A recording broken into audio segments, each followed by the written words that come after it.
Afternoon again, guys. Now back after a bit of a gap, but since then I was attending Hack Green nuclear bunker up in Nantwich in Cheshire Way. That was a really good weekend. Sadly, it was a bit of sort of slightly let down by the fact that I've been feeling a bit like crap this past few days. I have sort of a chest infection / cold as well, so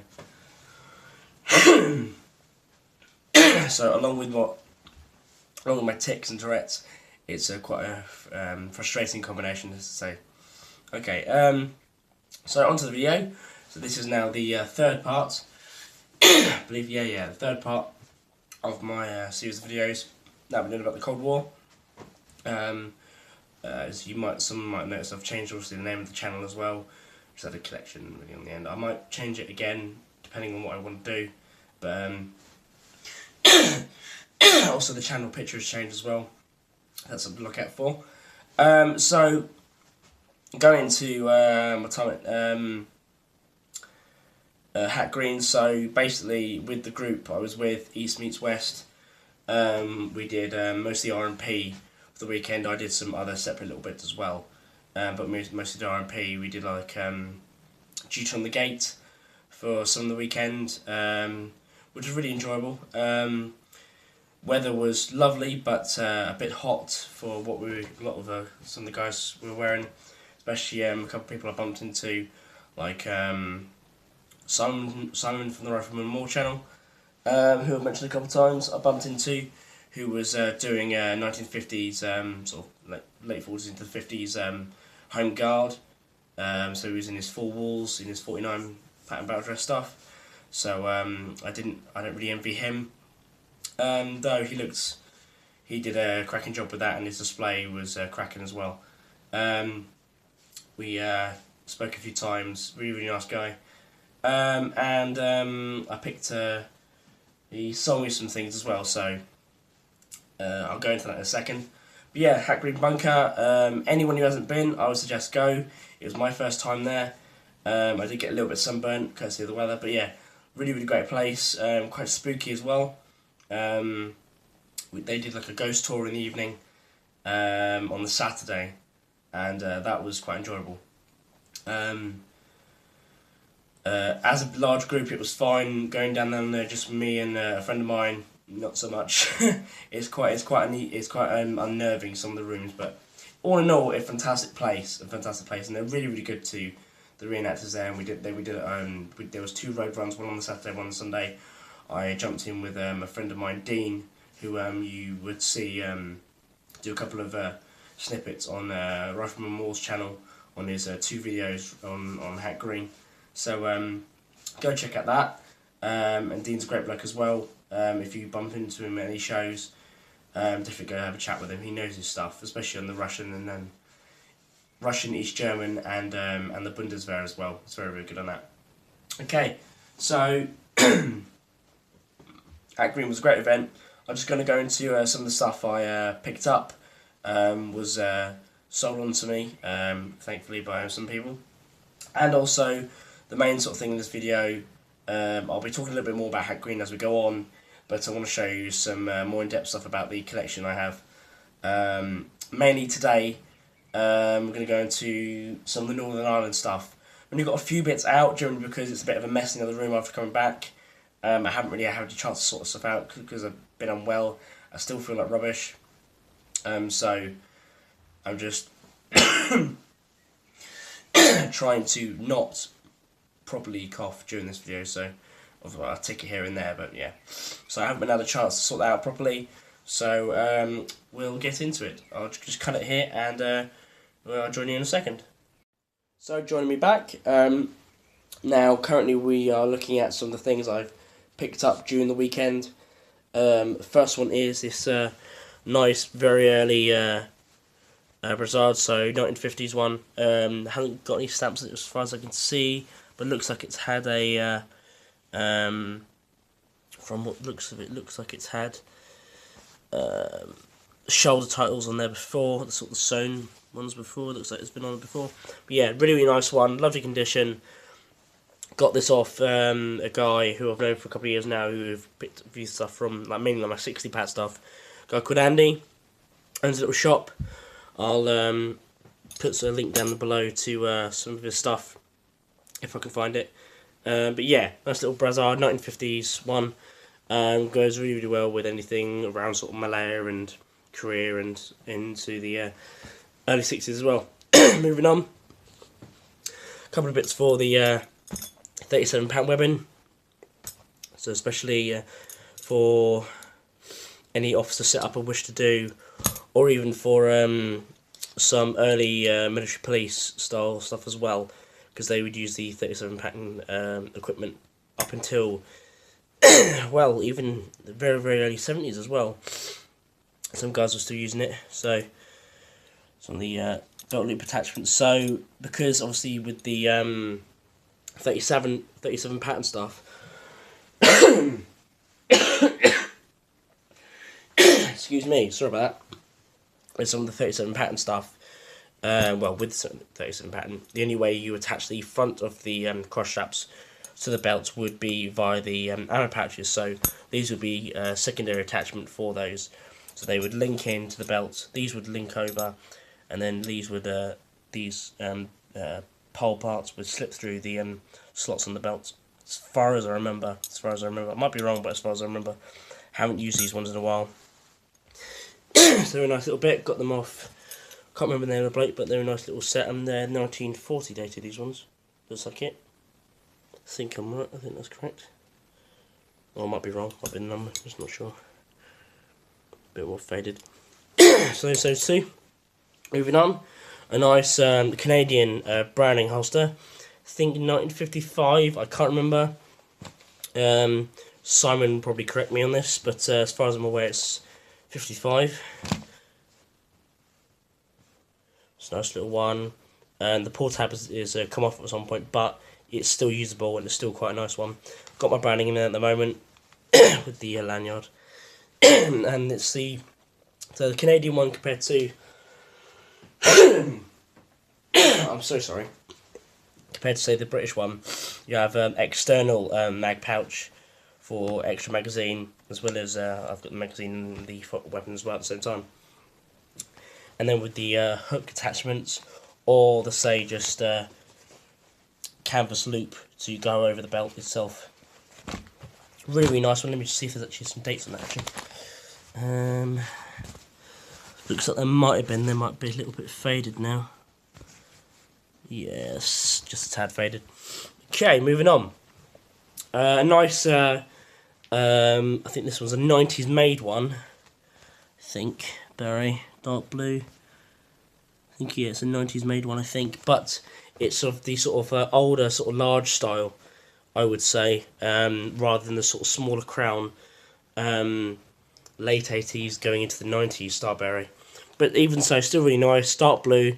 So go really, really well with a nice early Northern Ireland thing, or even British Army with the Rhine, or go even like Malaya or something like that, or Korea, or even for sort of the large style, in sort of the dark blue.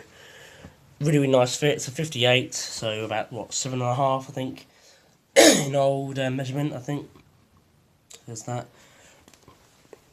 Really, really nice one. So I picked that up from the same guy as I got the brace attachments for. Moving on, these are what I was sold to. These are what Simon Moore, so from Rough and Moore channel, sold me.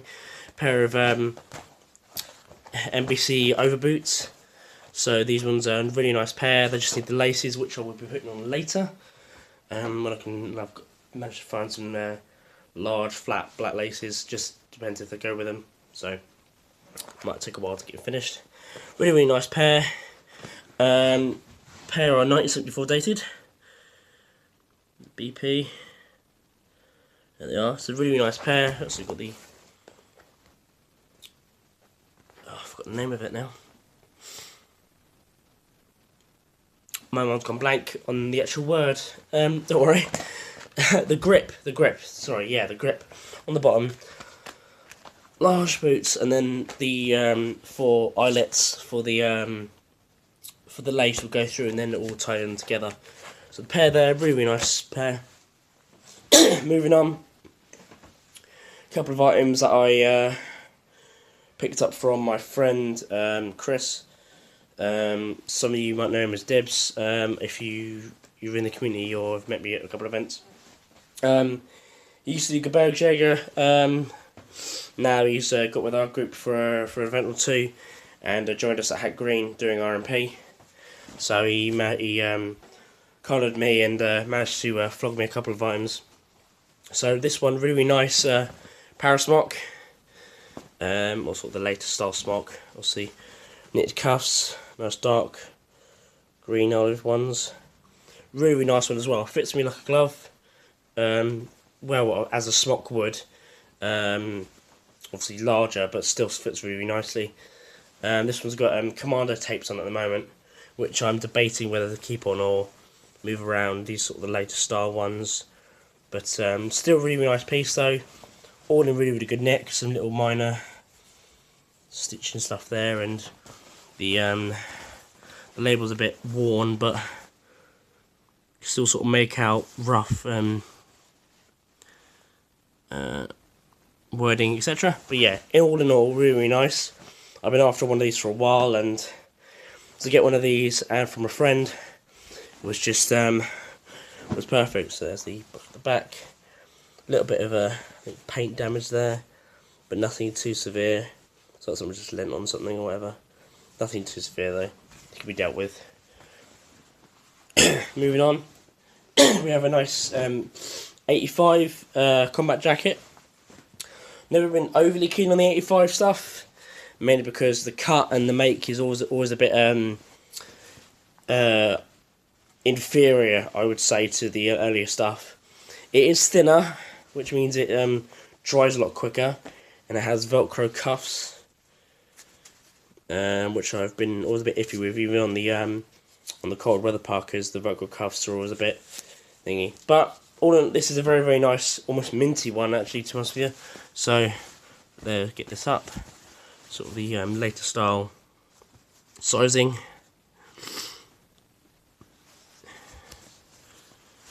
It's very nice and minty actually. Almost like a repro, but I don't think it is. So there's inside, large pocket there, the back pocket here.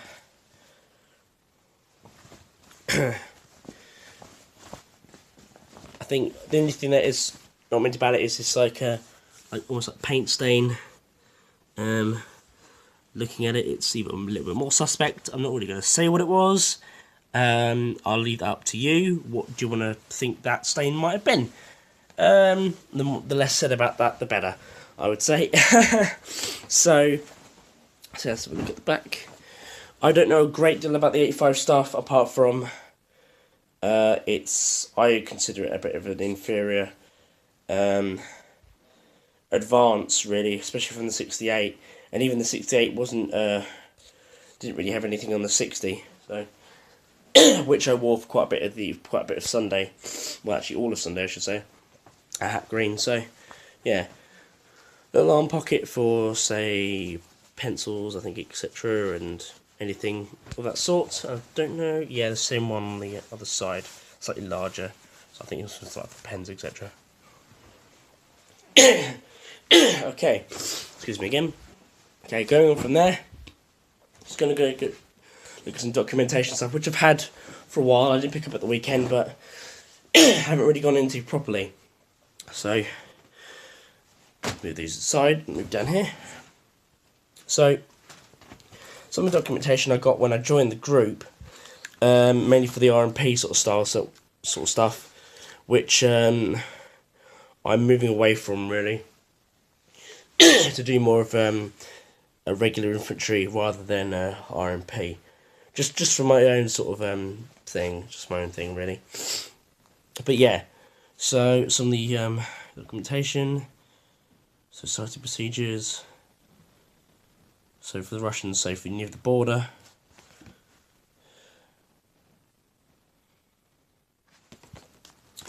The powers of arrest for the Royal Military Police. So your rank and who your who you are legally allowed by military law to apprehend / arrest. Because with the Royal Military Police, you can only arrest your own rank and that below you, so you can't arrest above. It's a bit of a weird system, but yeah.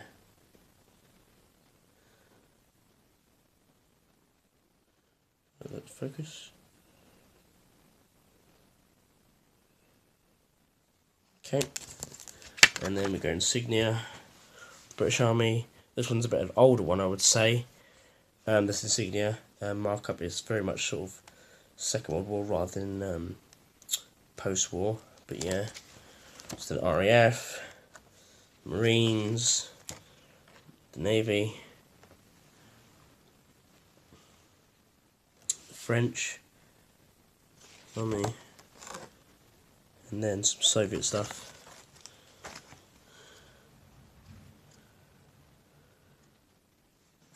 And then, so the Soviet stuff there, as I showed you, French, some US stuff.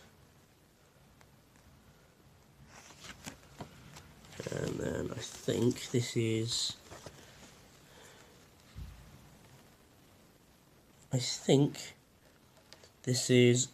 West German, I think. Yeah, I think that's West German as far as I remember, and then this is East German. I might be wrong, but please let me know if I'm wrong. And then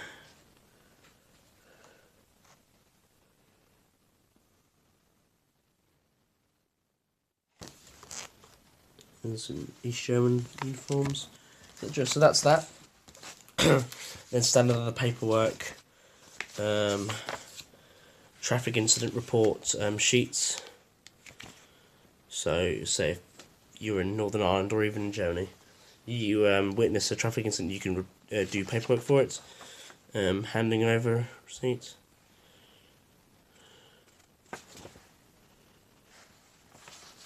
Committal, I believe it's for when the arrest. I can't remember. And other documents. Accident claim forms. Mine awareness, that's quite a nice one. With a mine data report. And then obviously, as well, mine encounter immediate action.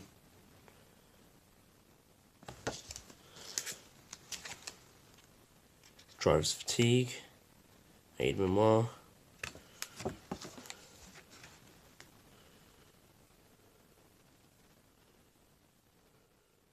Basically for long driving, I think mainly in Germany, but could be useful in Northern Ireland as well. But especially with Germany, say you were going from British held zone of West Germany into Berlin, there were certain protocols to abide by when travelling through East Germany. On the way to the British zone in Berlin, you couldn't stop, and if you did break down, you had to wait and to be spoken to, I believe. There's some other stuff to go with it, but yeah. As well, just a minute, give me a second, everything needs to be unfolded.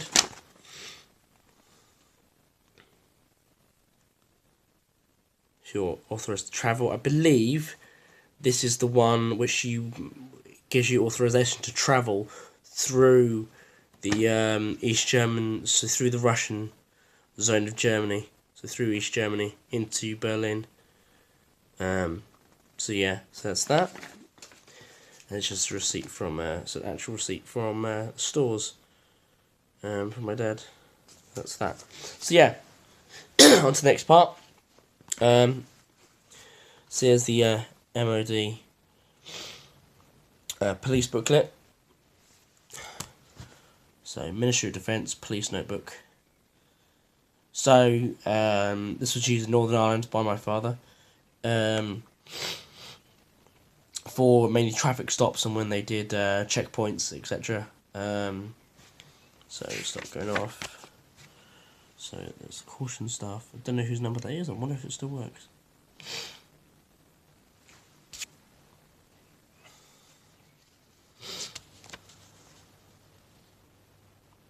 doing his day. About the routine, what they did. I believe there's information in here, I think, as well, if we can find it, about certain traffic stops as well. I'm not sure, but it looks like he's used it for his general itinerary. Here we go.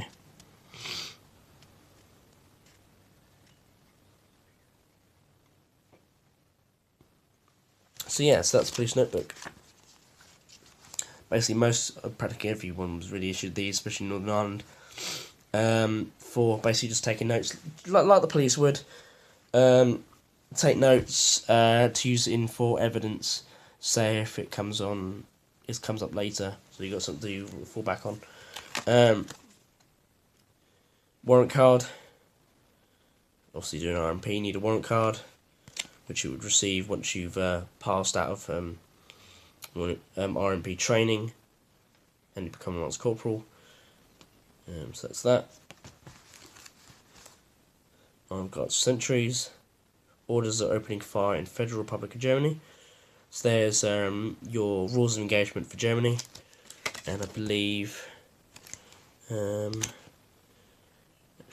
chemical agents, that's chemical attack stuff. Permit, this one's had a bit of water on it when there was some bad weather at Odyssey last year. So basically a driver's permit, sorry. So it allows you to drive within certain areas. So my voice sounds a bit weird, but I am ill, remember, so other things like that, etc., and other paperwork to that extent. And I think, no, this was just a chemical, there's one again. I do not have the yellow card, rules of engagement, for, so there's rules of engagement in Berlin. I don't have the rules of engagement one for Northern Ireland, looks like it's a bit of a shame, so that will go really well. But basically this goes really, really well with this. So yeah, on to the main part of the video. Well, one of the main parts of the video. Northern Ireland kit. This is becoming a long video, so I'll try and be quick as I can. So what I've got set up here is just basic body armour and non-lethal defence for Northern Ireland. I don't have a baton gun here. I don't have any examples of rubber bullets or any tear gas, for example. So, standard headdress I've got on here at the moment. Dark blue beret with the Royal Hampshire Cat badge. Queen's crown as well. There is examples of King's crown. If I can just get them. Give me a second if I find it. I think it's in the other room at the moment, but yeah. I'll show that in a later video anyway. So yeah, Queen's crown. So that's that. Moving on to the actual body armor itself. So this one's a 1979 one, I believe. Flak vest. So with the ballistic fibre inside. As the label, I showed it in the previous video before. High collar. So the later ones had a high collar, like some of the later ones in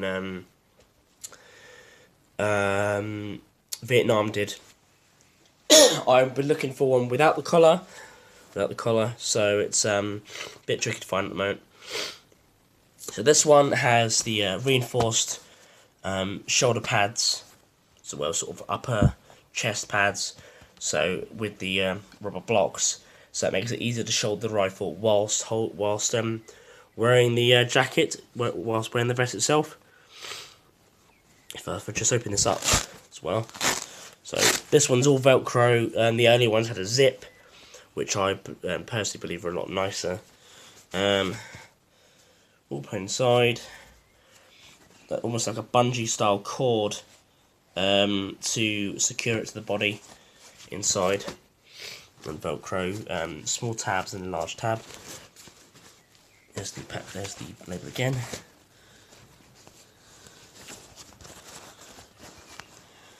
Derby actually made a lot of jackets, etc., especially for the British Army, the Army Company. Large pockets, front pockets. Some excuse me. Some jackets would include, say, small dressing pockets up here, or extra loops, or smaller side pockets, etc., or didn't have these at all, or had small cutaway ones. There were many, many different designs. Generally, within a unit, you'll find many different styles of flak jacket. End of the day, they just wanted to get them out there as quick as possible, so everyone had sort of a mishmash of design. But yeah, these large pockets can hold, I think, if full, say about about 2 mags of 2 SLR mags or so, or you could fit the PRC 349s, I think that's correct numbering for the radios, sort of squad size radios, or that was used in Northern Ireland, special style like police radios with earpieces, sort of the plastic earpieces. I have to find some pictures of those for you and stick them up on the end of the video. But yeah, there's 2 of those, and they're comfortable to a point, but it just depends what you got under it really, and what the weather's like. Generally, guys in Northern Ireland, well, mostly these were hated because they were uncomfortable and you sweated your bollocks off. So, not the best thing to spend running about in the streets of Derry with. So, or sorry, Londonderry with. So that's that. Moving on. Hi again. Sorry about that. I quickly cut out there. Yeah. So I don't think I managed to get onto this from the previous recording. So here's one of the battens for the offensive prospect of a riot. It's about, I'd say, inch to 1.5 inches thick at the top, at least, or maybe about an inch or so. There's serial number 4280717. I was told by a couple of guys who were in Northern Ireland, one of the ways to hold it, it's really dependent on the wearer, on who has had it, but I was told to put my thumb through, and then, just a minute,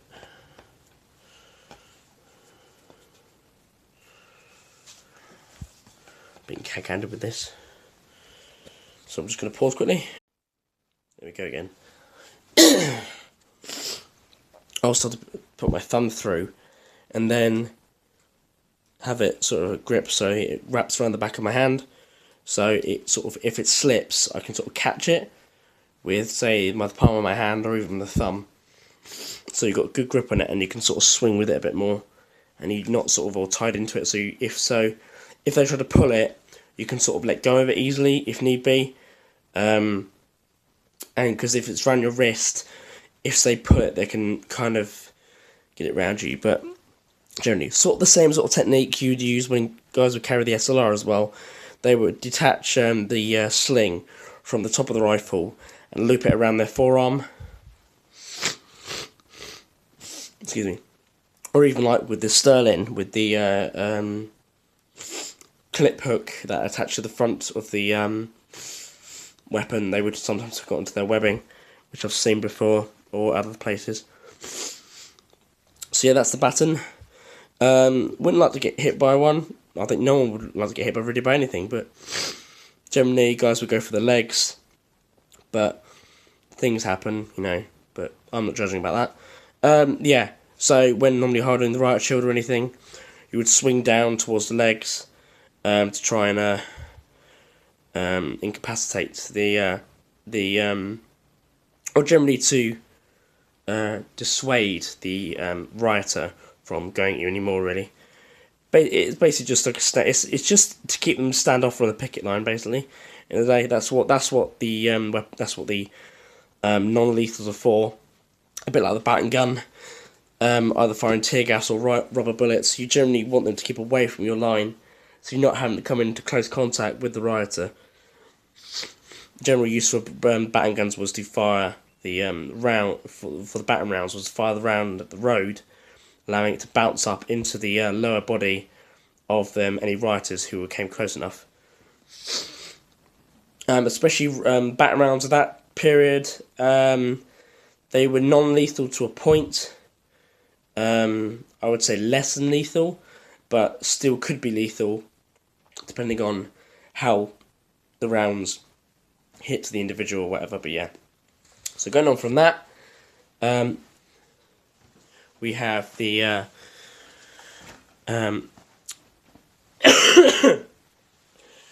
British turtle riot helmet, or turtle shell style.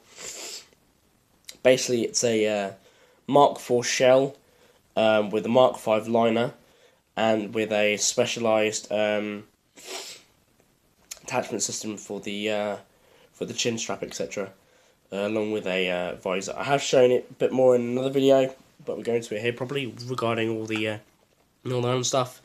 So it's a there you go. So helmet anti-riot, visor attached, serial number. There you go, and the Rotax SPG. British board arrow, date 1970. So it's a nice early one.